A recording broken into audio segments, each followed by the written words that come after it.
Hey, what's up, Trinidad and Tobago? This is Life in the Caribbean, and here I'm filming the journey to Rincon Waterfall. So I went there recently, and here's the drive to it. It's located, north, like if you're going to Maracas. So here's a bit of the drive.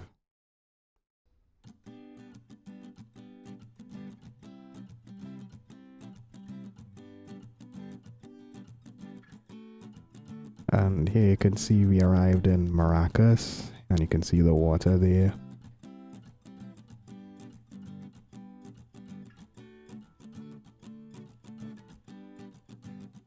And here's a little bit of the hike.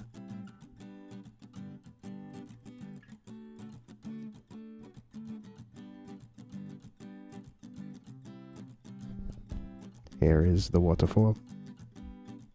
So, unlike my previous hikes, this was, to me pretty easy. I got better at hiking. I didn't fall or slip as much as the last time.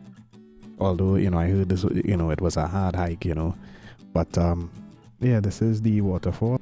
I hear it's the second tallest waterfall in Trinidad and Tobago. And I hope you enjoy it, and feel free to like, share, and subscribe for more videos. And yeah, stay tuned for more adventures. Bye.